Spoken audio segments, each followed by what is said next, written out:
This podcast contains adult language and stories of true crime. If you don't like laughing, crying, or being horrified at the actions of other humans, this podcast is not for you.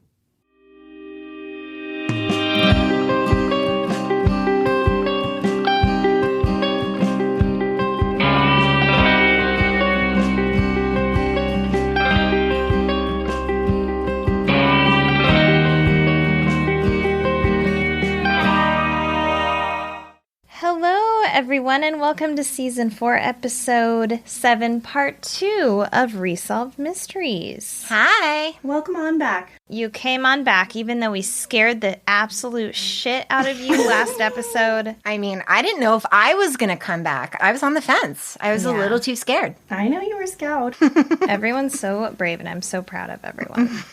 Thank you. So, if you're new here, this is the show where we rewatch, recap, and give you the latest updates to cases featured on the show Unsolved Mysteries. And I'm Eliza. I'm Alison. And I am Karlin. And welcome. As most of you know, but just a little reminder, for every review we receive, we donate $1 to a different organization, and this month's is the Epilepsy Foundation, and thank you to our patron Ruth for suggesting it. Well, we just need to stop for just a minute to say we are in a Portland heat wave right now. Yes. And it's enforceable. And the thing is, when you record a podcast, you can't have background noises, so everyone's AC is off. Mm-hmm. And according to my off AC, it says, I think it's like over 80 degrees in this room. So. Yeah. And it warms up so fast. It's like 108 degrees outside right now. I'm getting a little delirious. And I'm trying to make a friendship bracelet. My fingies are just sweating, so it's difficult for me right now. I've been fidget spinning, and my fingies aren't sweaty yet, but it's danger. There's danger there. There's danger. There's a danger of fingy sweat. I could lose a tooth. Yeah. I mean, I guess, yeah.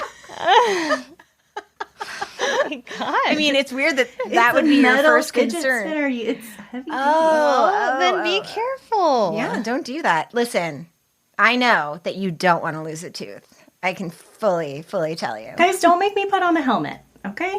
Okay, so that's where we're at. That's what you're getting today, friends, and that should explain every mistake that we make, okay? Mm-hmm. Give us some grace. So what might make us feel better in our heat wave, what might send a little chills down our spine in a good way is if people sign up for Patreon. Yeah. What's that? Natural born saleswoman is what I always say. Oh, always. I always have been. You will get access to ad-free episodes, 2 additional episodes a month, and early access to listener short stacks, and perhaps some goodies in the mail if you sign up. So go to patreon.com/Resolved Mysteries Podcast. Also, we have an option for patrons to pay for the entire year if you're rich. Instead of monthly, but then if you do that, you will save 10% on the full year, which is a smoking deal. I don't think that rich is a qualifier because it's only $5 a month. It's $5. You got it. You also get a discount for doing it. So you don't have to be rich. You get a discount for being rich. I love a discount. I clip coupons. I'm like an old lady. I don't know. Oh yeah, I love. Okay, so for the brave that returned to us, what do we have? This is less of a spook episode, but what are we covering? Well, we have a missing persons segment about Mary Ann Perez. And then we got a fraudie, Dr. John Anderson. Oh, okay, here we go.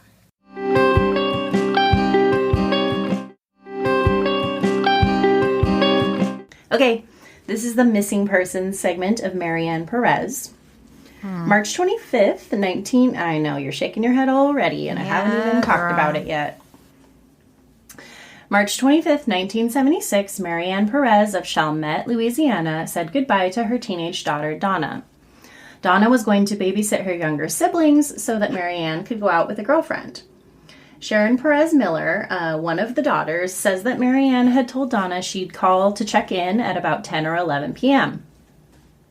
Quote, and Donna said she got a phone call from Mama first. She says their mom had said that she was okay and she'd be home shortly. Then at 1:30 a.m., Donna said she got a phone call from a woman named Dorothy. So this is the reenactment of the call. Quote, "Hi, my name's Dorothy, and I'm a friend of your mama's. I'm calling to let you know she's having car trouble, so she'll be a little late getting home tonight." Donna asks if she's okay, and, like, Donna's asleep. She wakes up to this call, so she's, like, groggy, and she's like, "Is she okay?" And the woman's like, "She'll be fine. She'll be home soon. Bye." And that's it. Hate it. So then we have an interview with Wayne Thomas, which is Mary Ann's brother, and he says he didn't know the name Dorothy, and he also knew there was something wrong somewhere because the car was basically brand new, and there wasn't any reason for car trouble. So as we can guess without knowing the rest of the segment, Mary Ann never called and never returned home. Mary Ann's family would eventually come to learn that she'd gone to meet her friend at a country western bar on the outskirts of New Orleans. The next morning, Mary Ann's car was found parked right in front of the club in the parking lot.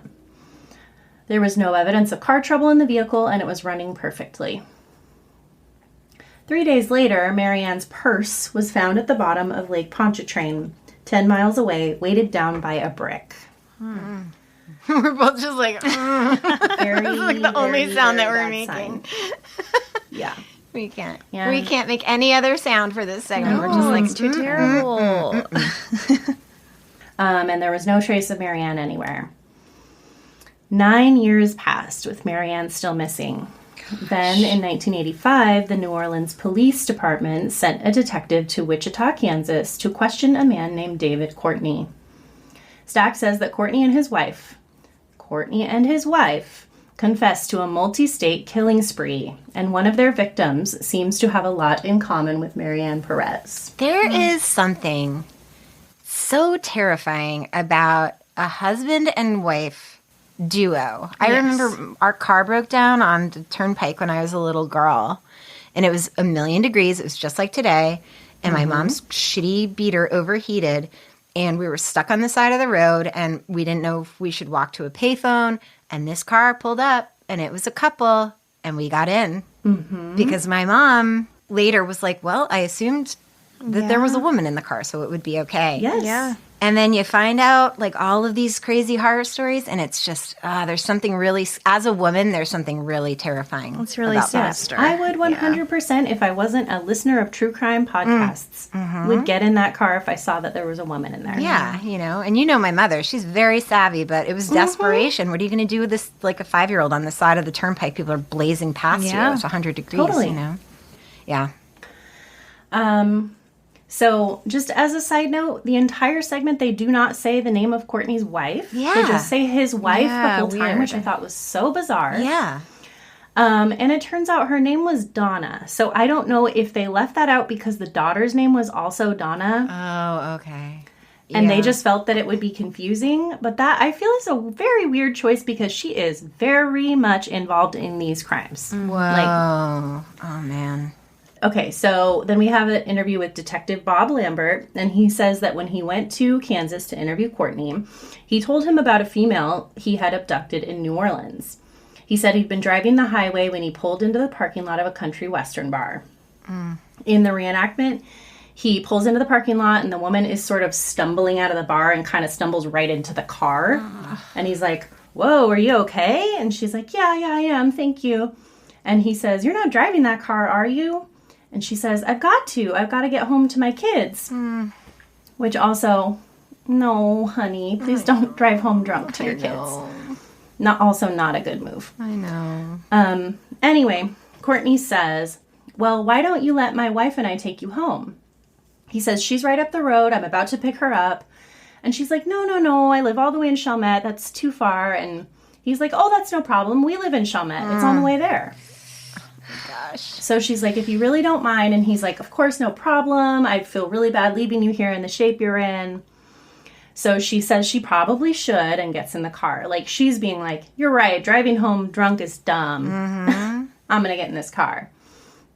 So then they bought back to the reenactment of the interrogation with Courtney. And he says they did go pick up his wife after that. And they took her straight back to our trailer. Bob Lambert says he stated that this female fell asleep on the chair in the trailer, and there was some sexual advancements made by Courtney's wife, Donna, which woke up this female, and she became disturbed and irate and upset about what was going on, and they agreed to give her a ride home at that time. Ugh. Which we already That's a lie. are like, you're lying about many things probably. 100%. Courtney said his wife drove the car, and he sat in the back seat with the woman as they took, quote, their intended victim home. Stack says that, quote, Courtney said he had already killed once, and he and his wife were afraid this woman would go to the police if they let her live. Jesus. So in the reenactment, he's like, it's fine. We're just taking you home and it's all over. It's all like, sorry about what happened. It's Our fine. bad. Yeah. And he's like, that's your street right there. Can't you see it? Oh Can't my you see gosh. it? And she's like, I don't recognize this place. That's not the way to my house. This is not the way home. This is not the way home. And then the fucking scariest reenactment we've seen. yeah. He just turns around, and they don't show it, obviously, because they go No. into shadow a little bit, but he starts strangling her. And they put in sound effects of her being strangled. I know. It's Which pretty, is kind of next level for UM. Yeah, it is. So that was really horrifying. Yes. Courtney said that he and his wife dumped the victim near the Louisiana-Mississippi state line. He says they didn't try to hide the body. They just pulled her out and dumped her. Stack says that the police became more and more certain that this victim had been Mary Ann Perez. So the whole time they're like, we don't know what this woman's name was. Yeah. Like, we just abducted her, you know. Oh They didn't care. Imagine. So back to the reenactment of the interrogation. The detective shows Courtney a photo of Mary Ann and asks if he can identify her. And very casually, Courtney says, could be. Yeah, that kind of looks like her. A little bit heavy, but I can't be 100% sure. Yeah, I think so. Maybe. Oh, I hate him. Such a good actor, Yeah. but I hate him. He's amazing. Yeah. He's amazing because I hate him. I hate him so much. Yep. But then he shows them him a photo of Mary Ann's car and asks if he recognizes anything in the photo. And he goes, oh, that's her car, definitely. Wow. Like, he's like, it was green. Like, I remember. Jesus. So Detective Lambert then spoke to Courtney's wife and asked her about Mary Ann's purse. Because, like, you know, the woman would know about the purse. Like, the way they broke down this interrogation is stupid. So he asked her if the woman they abducted had a purse, and she says yes, and that she had thrown it over a bridge they were crossing at the time. So it's all matching up to what they have found. So back to Shannon, one of Mary Ann's daughters. She says, quote, my daddy came into the room and he got us all together and he said to us, he said, Mama is dead. He said they found the people that did it and she's dead, she's gone. And it tore us up because we had a lot of hope until that. Oh my gosh. So based on the statement from Courtney, an extensive search was conducted.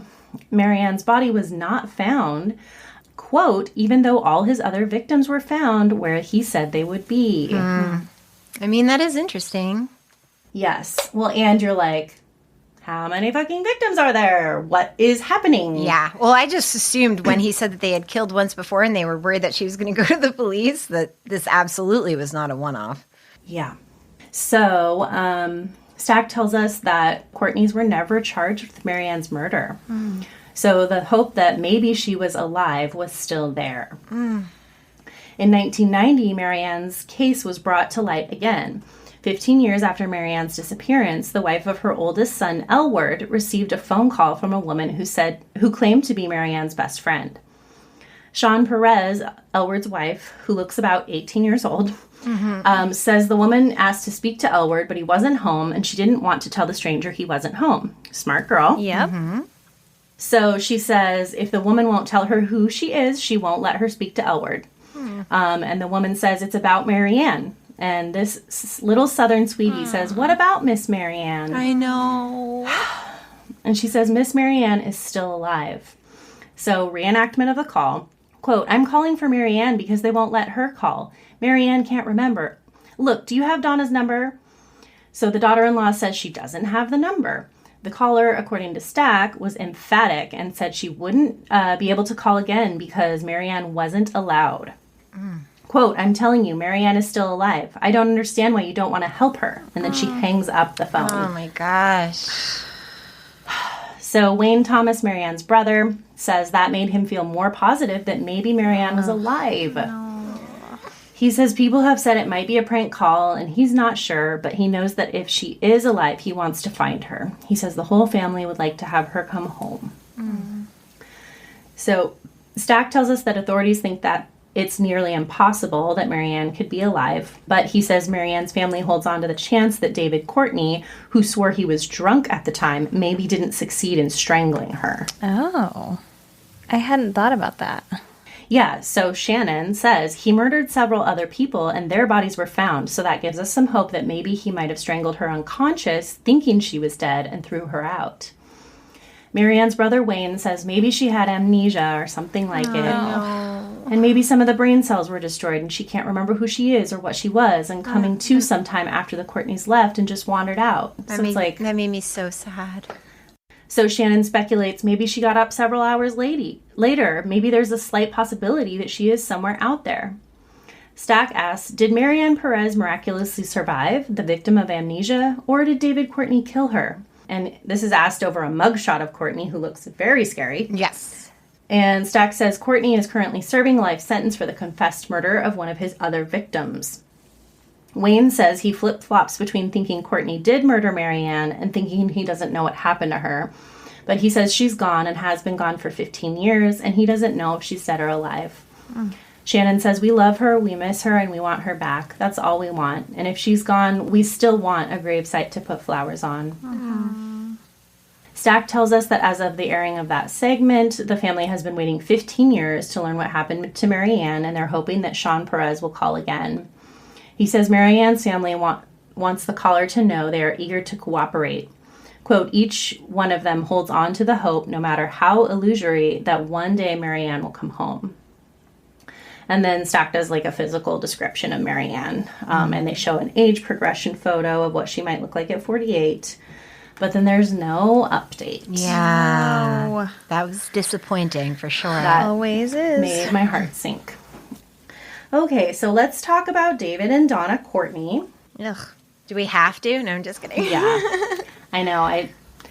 Like you just said, serial killing couples are a special breed of evil. We've talked about this a couple times before. But I think this is our first serial killer couple on UM. I think so.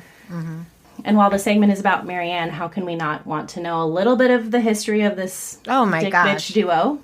Absolutely.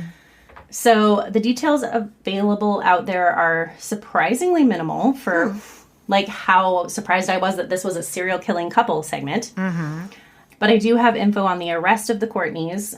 So they really just kind of breezed by it in UM, but remember they were already in prison when David had questioned Courtney about the killing that could potentially be Mary Ann.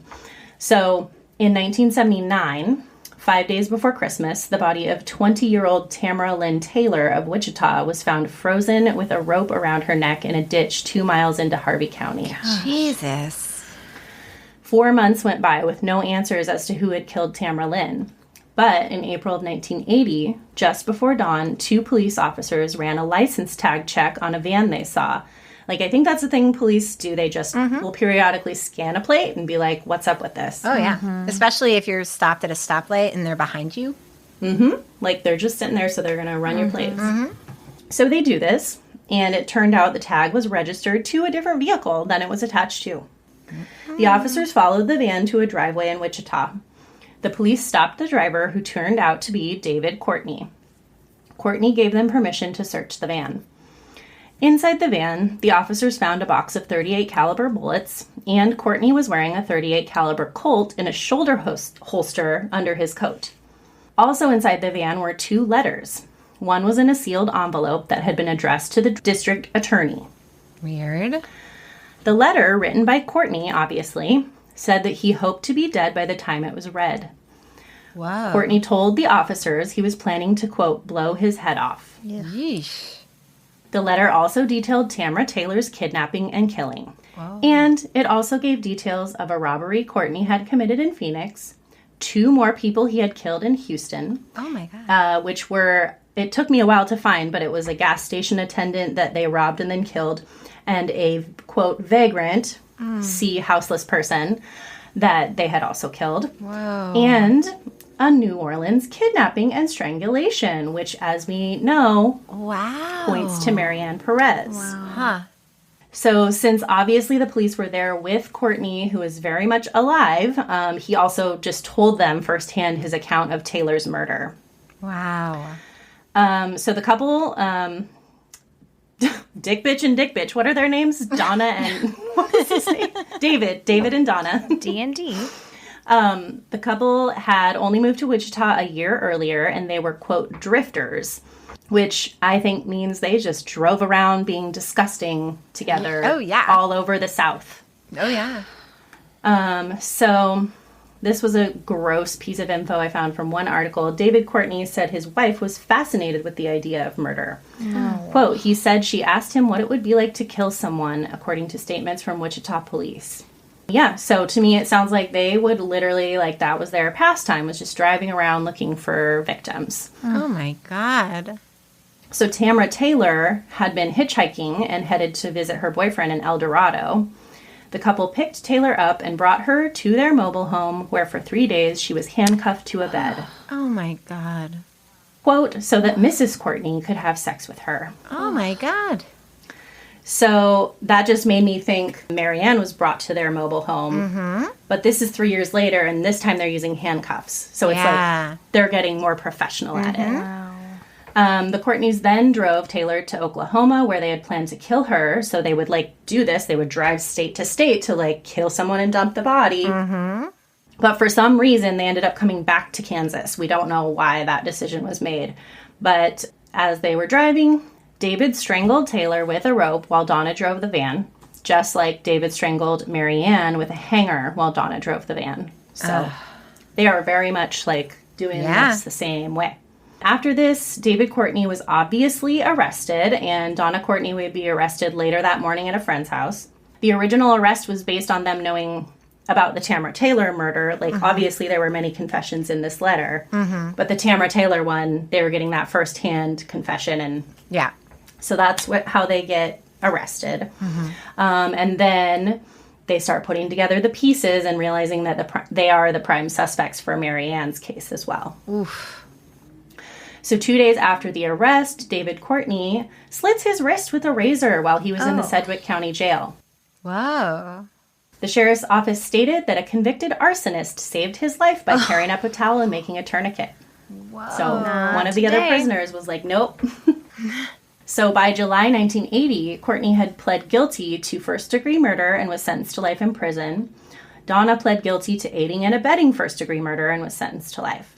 So that's where the UM story picks up, is like them interrogating Courtney while he's in jail. So, and Lambert gets all these details from Courtney about the New Orleans killing, which ends up him being like, this is fucking Mary Ann. Yeah. So in my episode notes, I literally typed a sad face after I wrote, there's no updates, because usually that means there's no updates. But guess what, honey? We do have an update. Yay! And it came in 2018, which is why it was not inserted in UM. Okay. So we know that part of why the authorities couldn't even begin a criminal case against the Courtneys for Mary Ann was because even though they'd confessed to a murder, they had no body, they had no evidence, they basically had nothing. Yeah. So the Courtneys had told authorities where all the other bodies of their victims were, and they had found everyone except Mary Ann. So, in the last few years, Mobile County Sheriff's Office Detective J.T. Thornton began to look into local cold cases. Quote, I actually went to investigate another Jane Doe that was found in 76, Thornton said. And behind her, I found Jane Doe X2. So I thought there might be some correlation, so I started investigating and found there was no correlation. But while he's working on this, Thornton meets another detective in Harrison County, Mississippi, who remembered Perez's case. So he's like, telling him about it, and so this prompts Thornton to go to New Orleans and talk to Perez's family. Wow. So from the family, he learns that Mary Ann had been in a car accident shortly before her disappearance, and due to this, she also had a partial dental plate. Okay. Yes. So these are things we can identify. So Thornton was able to match these details to the Jane Doe that had some things in common. Wow. Evidence of a car accident, partial dental plate. Her physical description matched Mary Ann. The clothes and jewelry she was wearing matched the description of what Mary Ann was wearing when she disappeared. Wow. So he's like, oh my God. So he goes to check, but the Jane Doe body wasn't there anymore. And like nobody could tell where it was. Oh no. So it took a while. And then by a chance encounter with another cold case investigator, Thornton finally had a break. Quote, the state attorney general's office sent an investigator down there who also works cold cases, Thornton said. So when he comes in, he's like, do you know anything about this cold case? And he said, I do. I've been hunting for the remains. And he says, we've been looking for the case that goes with the remains. Oh my God. So this is just a total, like, chance encounter. Get your chocolate out of my peanut butter. Oh my God. I imagine them, like, hugging and jumping up and down. Yeah. So cute. So the body of this Jane Doe had been found in an Alabama town just over the Mississippi state line. And just because the authorities in this area did not know about Mary Ann's disappearance in New Orleans, the two were never connected. Crazy. And then the bones were sent to Oklahoma because they had been shipped there for facial reconstruction in 1977. It was like a specific place that needed to go for facial reconstruction. Whoa. So it took a while, but we got the bones, we got the person, we got the case. It's all coming together. And so Mary Ann had gone missing in Louisiana, and the Courtneys had only said that they dumped the body either at the Louisiana-Mississippi border or the Mississippi-Alabama border. Jesus. So they didn't really know where they dropped it. Authorities didn't know where they dropped it. Back then, police departments did not talk to each other, as we've talked about a million times. So once Thornton finally found the Jane Doe's body in Oklahoma and linked all this info from Mary Ann's case, then they asked Mary Ann's daughter, Donna, to submit DNA because the remains were all they had to go by.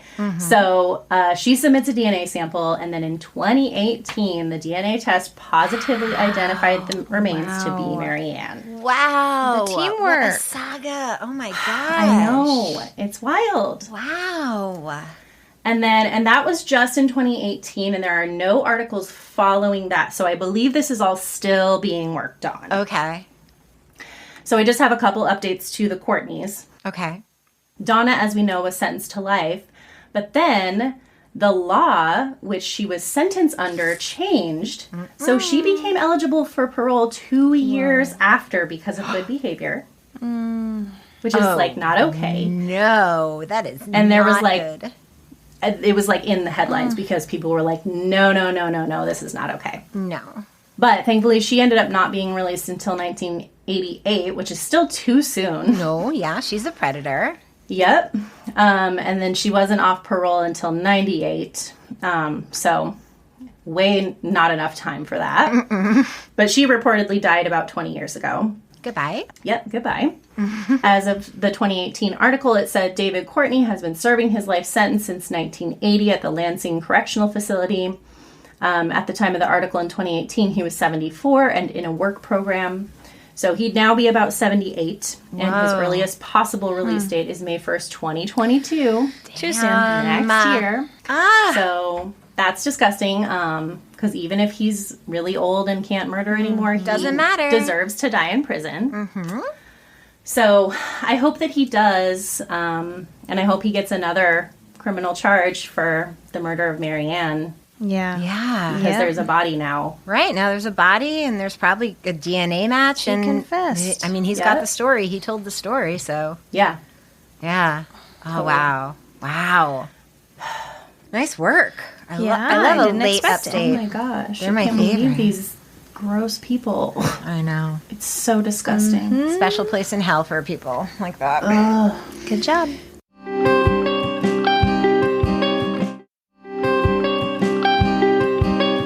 Okay, everyone. The last segment of this very, very hot and sweaty episode is a fraud segment, and it's about Dr. John Anderson. Doctor. Doctor. Stacks of Cincinnati, Ohio, November 1986. A smooth-talking con artist lays the intricate work for his latest scam. The target is Mike Wells, a coin dealer. Like most of us, Mike believes that he would never fall prey to a con man. No one ever would. No. Mike Wells is interviewed, and he says that the man came across as polite and articulate. He had no reason to doubt him when he said he was a doctor. The con man, who went by the name Dr. John Anderson, asked Wills to speak to his physician's investment group at the Children's Hospital where he worked. Stack says the trap was now in place. 2 days later, Dr. Anderson ordered $30,000 worth of gold coins. Mike Wills agreed to bring the coins to the hospital when he addressed Anderson's investment group. So I had the pleasure of watching a short-lived Canadian series called Imposters. Okay. It was a show about scam artists and con men. And they had an episode about the lovely Dr. Anderson. So, spoiler alert. Now, it might be obvious that this scam in Cincinnati wasn't his first rodeo. Okay. So we're going to come to find out a lot about Dr. Anderson. Okay. So in this series, which took place in 2014, Wills is interviewed, and he is such a honey.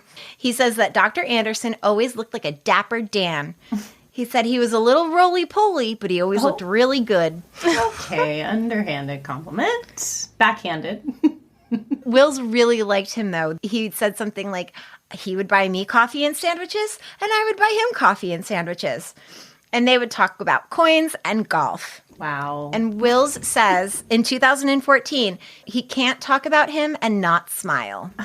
So that's the kind of con man Dr. Anderson is. Okay. He's like very likable. Charm your pants off. The best kind. The best kind. So Dr. Anderson only gave Mike this is also from show Imposters. Dr. Anderson only gave Mike 2 days to prepare for his presentation in front of the other doctors at the Children's Hospital. So Mike worked the next 2 days, day and night, putting together charts and informational packets and this whole presentation. So at 8 a.m. on November 26th, 1986, Mike Wills arrived at the Children's Hospital, and Dr. Anderson had arranged to meet Mike privately before he addressed the physicians group. Mike Wills says that elevator doors opened up, and Dr. Anderson was in the elevator.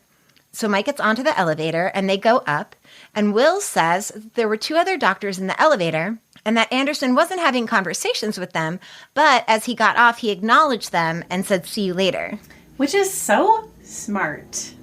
Because if you're just like, bye guys, see you later, like, get off, nobody can say, I don't fucking know you. No one's going to be like, I'm sorry, before you get off this elevator, who exactly are you? Yeah, so Unless you work at the CIA, So interestingly, though, in the 2014 interview, Wills says that he saw Anderson in the hall talking to 2 other people in lab coats as he walked up, so he assumed that they were doctors too. So I think it's really fascinating how memory sort of protects you a little bit, and you can renegotiate your memory so that now, of course, you would believe this man because he's talking to 2 other doctors. But it makes way more sense that Anderson had been in that elevator all morning waiting for Wills to show up and get in. Yeah. So that makes way more sense. But Wills has now sort of changed the story so that it looks like he wasn't as naive. Totally. Yeah, I thought that was really interesting. So anyway, once they got up at the floor, Wills said that although there was no one in the halls, it didn't strike him as odd because it was so early in the morning. Dr. Anderson told Mike Wills that he had a safe upstairs where he wanted to store the gold, and he would be back momentarily. So basically, Anderson takes Wills into this room. They go through like a private area that the general public can't get into. He takes him into a room. They do the coin stuff, and he's like, all right, wait here. I'll be right back. I'm just going to run upstairs to the safe. And Wills sits and waits, and Anderson says he'll be back with a check. So Wills says that when he thinks about it, it was probably 5 or 6 minutes, but it felt like an eternity, and his gold was gone. He says he went to a nurse's station and asked a nurse to page Dr. John Anderson. He told the nurse that he just gave him a large amount of gold. The nurse replied that there was no Dr. Anderson at the Children's Hospital. So in the 2014 interview, Wills says that he came out of the room that he was in, and a nurse was standing there, and she said, "Who are you? You're not supposed to be back here. Can't you read?" And Wills replied, "I'm with Dr. John Anderson." And the nurse said, "There is no Dr. John Anderson here right now." But there was a Dr. John Anderson that had worked there previously. Whoa. He just wasn't at the hospital anymore. Okay. Wow. In the 2014 interview, Wills says that the room Anderson put him in was a safe room to hide an idiot, and that's where he put me. Oh. It's so heartbreaking. And I mean, you don't have to watch this, obviously, but he is so likable, and he has such a fine attitude about, like, he's just, and I mean, it's been however many years, Yeah. But like, he just is very like telling the story as if he saw it in a movie, as if it didn't happen to him, if he didn't lose 30 grand. Jesus. Will said that he felt extremely gullible, that he could be so easily duped out of $30,000. He said he trusted a name tag, and he trusted what the man told him.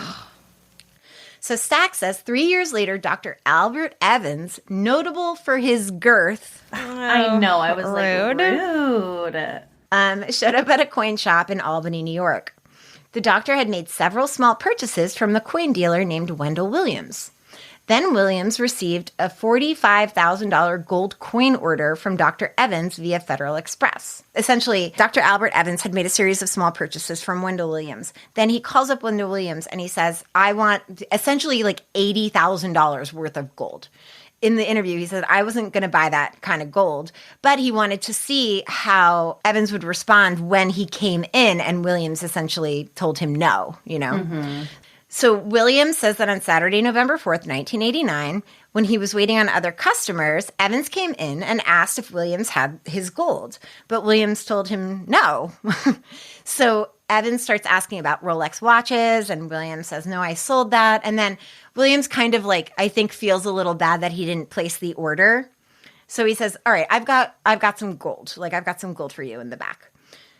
So he brings him all of the gold that he had in the store. And Evans says he'll take it and he's going to write a check. But Williams says, no, he has to hold the gold until the check clears. Williams said that he told Evans previously, if you want that kind of gold, you got to pay me in cash. Like, there can't be any sort of paper transaction. Mm-hmm. So in the reenactment, Evans is like, oh my God, I'm good for it, blah, blah, blah. And he says, I'll write a blank check so that the next time he wants to buy a lot of gold, he doesn't have to wait until it's cleared. So then in the reenactment, Evans starts chatting up this customer. Mm-hmm. He introduces himself and starts schmoozing this customer. And Williams goes to help another customer.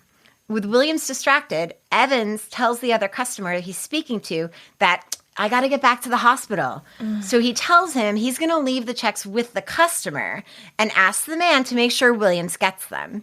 So he puts the checks down and then he yoinks the container of coins. I could not believe. Mm-hmm.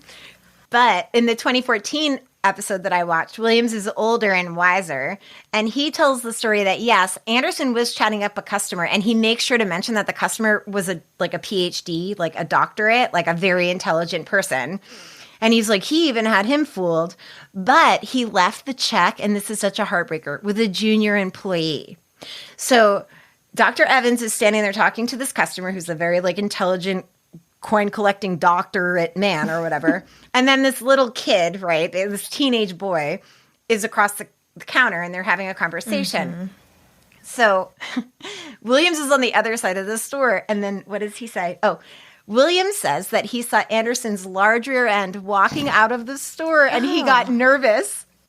So he went to his young employee to make sure Anderson had left cash. The young man said no, but not to worry because he left a check and another check for next time too. And Williams said that he looked at the young salesman and said, there ain't going to be a next time, Doc. Large rear end, so rude. I know. Well, I mean, I guess he was a pretty big guy because it keeps coming up. Yeah. It keeps coming up. It's very funny. And everything I read, everything I watched, everyone loved him. He would just walk down the street. People loved him. They worshiped him. People in these small towns, he was charming and affable. And he would spend a long enough time in these little towns to really create what they thought were relationships. Yeah. Wow. And the whole time he was just biding his time. Yeah, and they're just charismatic, so you want to believe them. Oh, of course. Yep. So Stack says that after that, Dr. Evans skipped town. So FBI's Special Agent William Rimfield said that he'll be in town for a couple of months to uncover his scam, and then he'll be disappeared for a couple of months, and they can't seem to figure out what he's been doing for the period of time in between. There are 2 to 5 month gaps between cities, and he could be doing anything from running a legitimate business, pulling another scam somewhere, or just plain vacationing. Sure. Just why having a not? vacation on that Yeah. gold. Just Having it, you know. So authorities have security cam footage of the doctor from a bank in Massachusetts in 1990. So they show those very grainy, ridiculous images.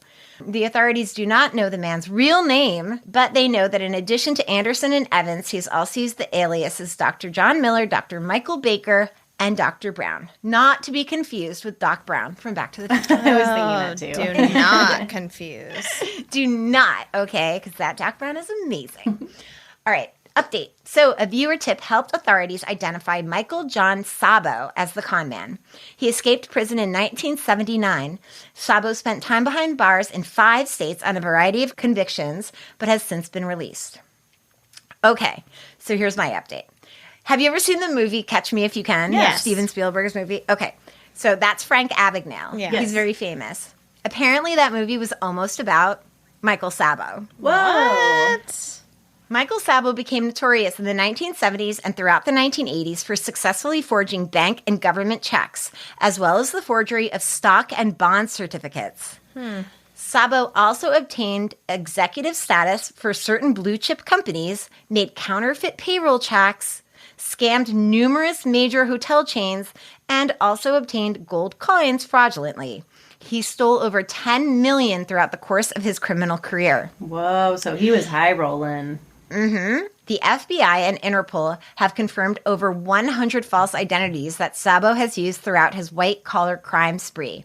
Sabo impersonated airline pilots with 6 different carriers, medical doctors, PhDs, loan officers, an IRS agent, and once hired 300 people for a one-day computer scam in Phoenix, Arizona. Wow.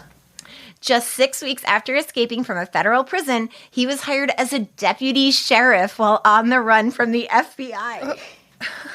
What? The most charming. The most charming man. Truly. Sabo's FBI files suggest he was associated with the Lucchese crime family, through which he laundered stolen goods such as diamonds and furs. To make the feature film Catch Me If You Can, director Steven Spielberg petitioned Sabo in the hopes of basing the plot on his life story. However, Sabo could not comply and sell the rights to his story because he was wanted by law enforcement officials across the United States.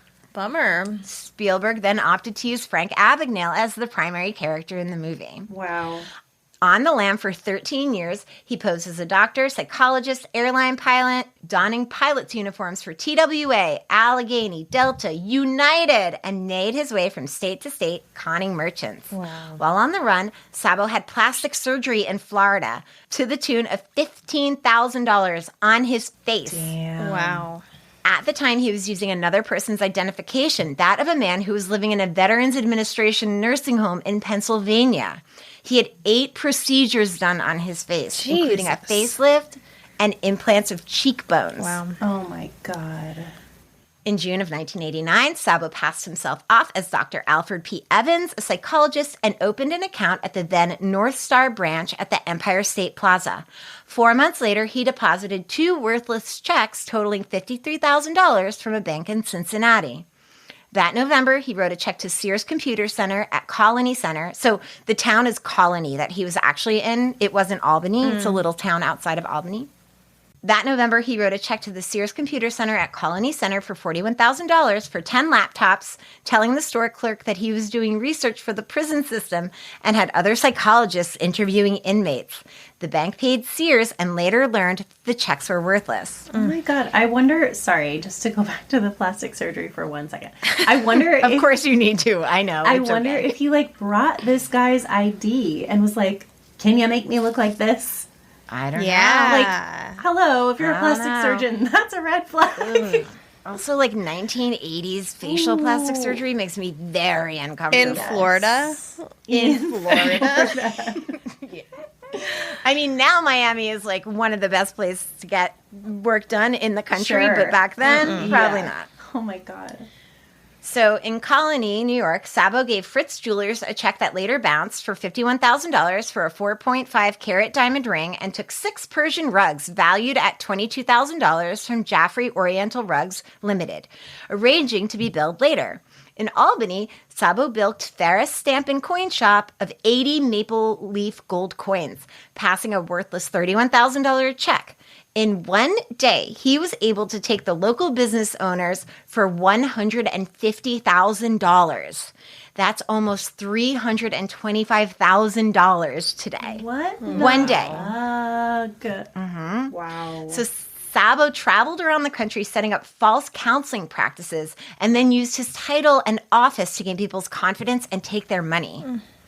He had a nice way about him. He was a likable guy, and shop owners said at the time he reads like a how-to of sophisticated crime. Quote, I never use force on anybody, Sabo said. My personality and non-criminal look helped me get in the door a lot.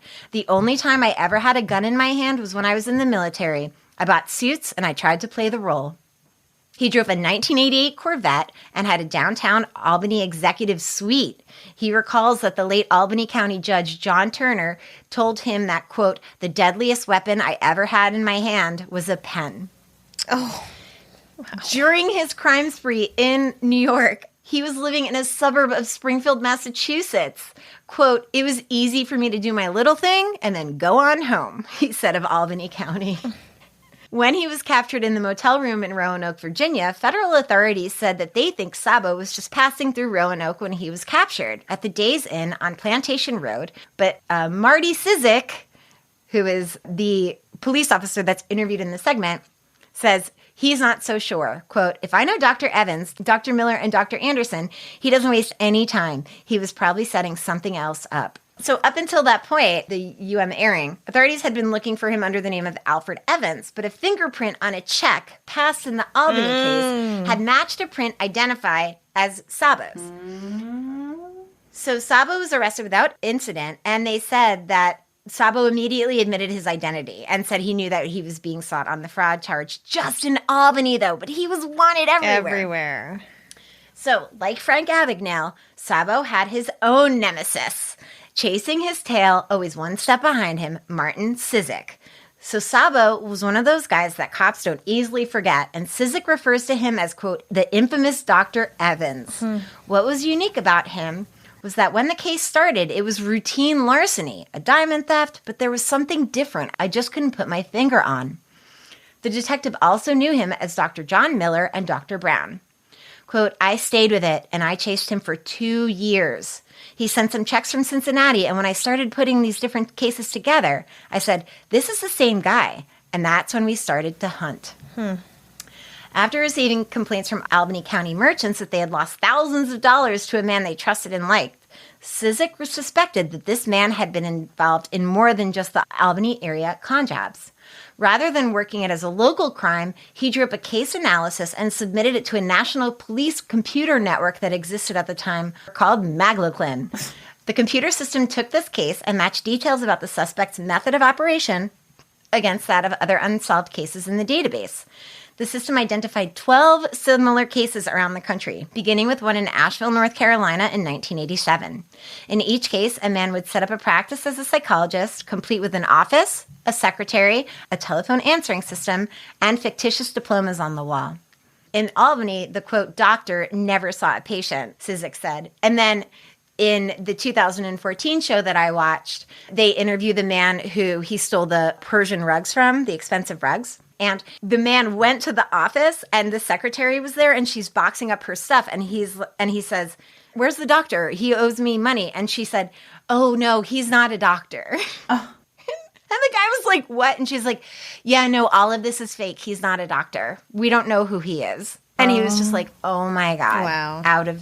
Wow. So the detective traced the doctor from Asheville to Athens, Georgia, Cincinnati, and Columbia, South Carolina before they came to Albany.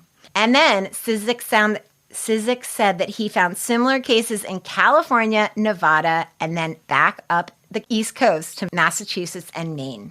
They interviewed Sabo, and I'm just going to read the article. Sabo talks freely about Martin Cizik. Quote, Marty, an FBI agent, hunted me down. Because of his escape record, Sabo was sent to New York's Max Correctional Facility, where he met David Berkowitz, the son of Sam. Quote, I was in Supermax and I was only serving 2 to 6. Most were doing 25 to life. They were all killers. I didn't say too much about my sentence or my background. Wow. Well, I mean, with his abilities to con and fraud everybody, like, he can be trusted. And then in 2004 and 2005, Michael Sabo impersonated an IRS agent. So he was sentenced in 2009 for that, for impersonating an IRS agent. And he finished his time in October of 2009, and he settled in Louisville, Kentucky, where he began to sell cars to pay the rent. Quote, I'm trying to get enough exposure so that I can help people and make for myself a decent living for something I did in the past illegally and turn it around 180 degrees in a positive, legitimate direction. Very, very Better Call Saul. Very Better Call Saul. Absolutely. He said that he wanted to educate on identity theft and people like me to stay away from. Oh my God. Quote, until everything gets off the ground, I've been selling cars legitimately for the past year. For once in the last 40 years, I'm in a legitimate job using my own name and my own social security number. Good job, bud. Do you want a cookie? Wow. The Social Security Administration has 5 names and date of birth on me when I went down to get a card. They're like, which Michael Sabo are you today? Who are you? He says, quote, I work about 60 hours a week. I make enough money. I have my own apartment, my own car, my own insurance, and my own credit cards. In my name, too. We're all very proud. I know. In 2010, Sabo opened 2 companies, American Identity Theft Recovery and Identity Theft WatchGuard, to help victims of identity theft get their credit and finances back in order and to help protect against identity theft. So I wasn't able to find those companies. And then I found out that at some point, I know, I can't imagine why.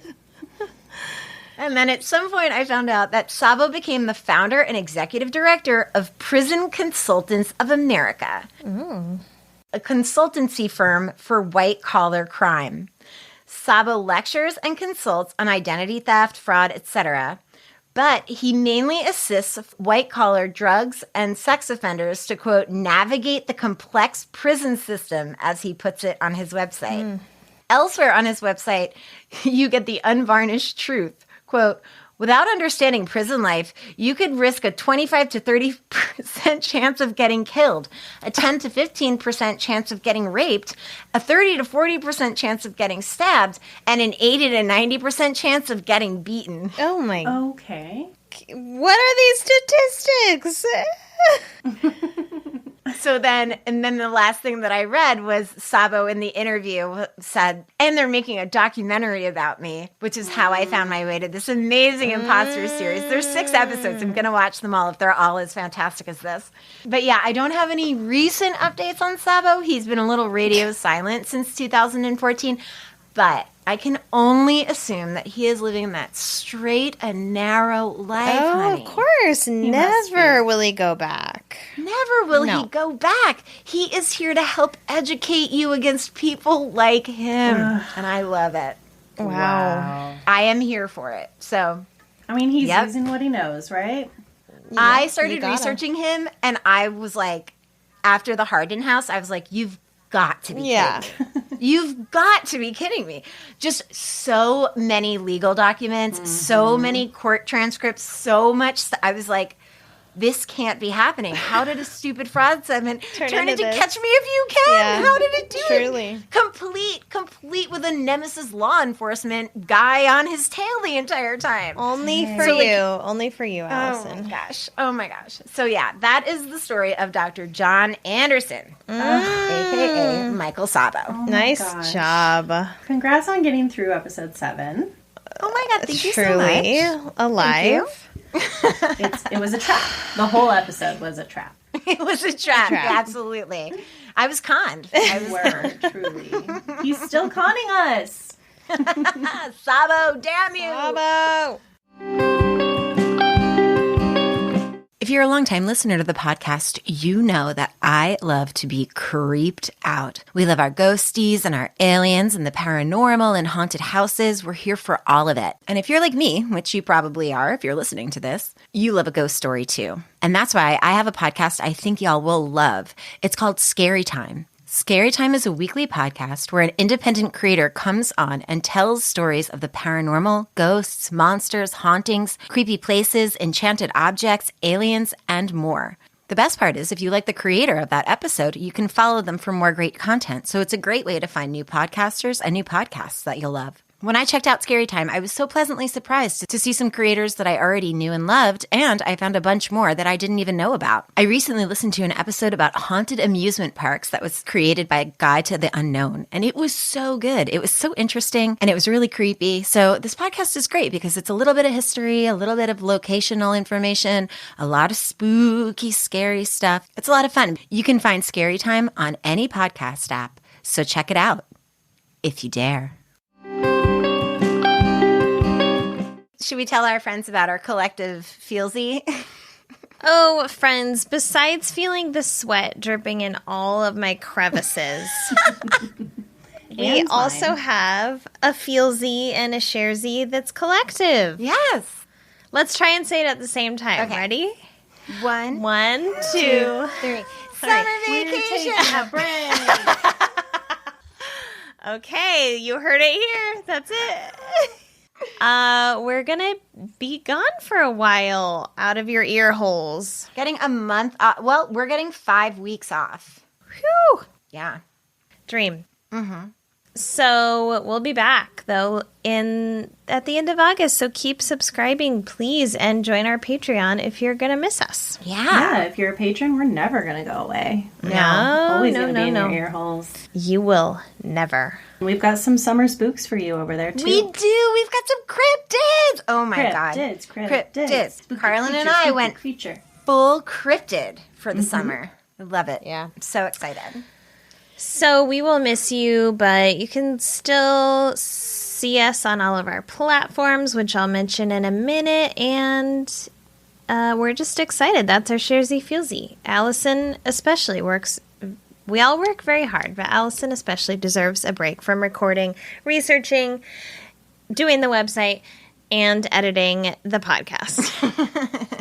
And I'm sure there are other things I forgot. Running the advertisements, doing the communication. Yeah, all the things. All the things. And Karlin with the Instagram and all the things. And so we're excited. And we hope it's not quite this hot where we're in during our break. Because it's currently 7 o'clock. Mm-hmm.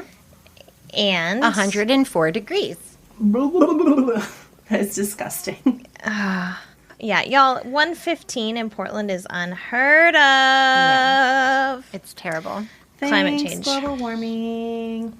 Okay, so next episode, when we do resume, Oh, yeah. we have a little surprise for you upon our return for season 4, episode 8. We're going to have a special little guest for part 1. Just a little one. It's a very small person. A little tiny guest.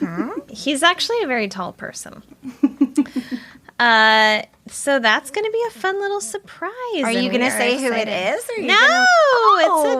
Oh my gosh. She's going to leave you hanging, and she doesn't give any fucks about it. No. That's a 4-week hang you got right there, guys. Too bad. So sad. So come back for that. And on that episode, for part 1 of episode 8, season 4, I have an unexplained segment about Sharon Johnson.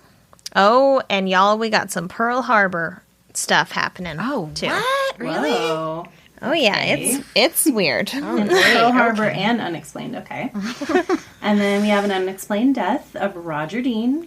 And then for part 2, which will come out the following week, I have a fraud segment about Liza Montgomery, and it's a goodie. Oh, my gosh. And then I have a missing segment, and it's the story of Deborah Poe. Okay, so like we said, if you think you might miss us the next 5 weeks, go to patreon.com/Resolved Mysteries Podcast and subscribe at the $5 a month level or higher. You'll get ad-free episodes, 2 extra episodes a month, and other goodies. You can also still hang out with us on Instagram at Resolved Mysteries Podcast and on Facebook and Twitter at Resolve the Pod. And contact us to tell us anything you want to, but especially to send us your stories for listener short stacks so we can keep making those. And you can do that at resolvedmysteriespodcast.com, resolvedmysteriespodcast@gmail.com, or at our P.O. Box 14005, Portland, Oregon 97293. Of course, give us a special July gift of subscribing, rating, reviewing, however you can help the pod out, and tell a friend. And for every review that we receive, we are donating $1 this month to the Epilepsy Foundation. And 2 out of 3 of us have July birthdays, so it would be an extra special gift if you were to subscribe, rate, review, and tell a friend. Ooh, a little birthday prezzy. Mm-hmm. Yes, please. And we love you so. We love you so. Goodbye. Bye.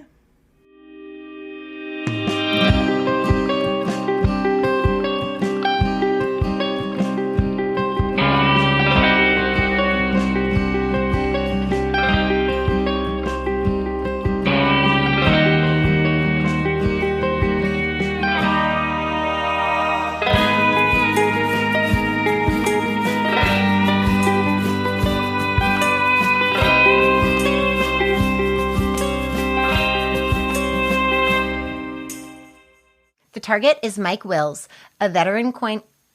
Oh, fuck. Uh-oh. Shit. A veteran coin Collector? I mean, he's a coin Seller. shopper. Dealer. A coin dealer.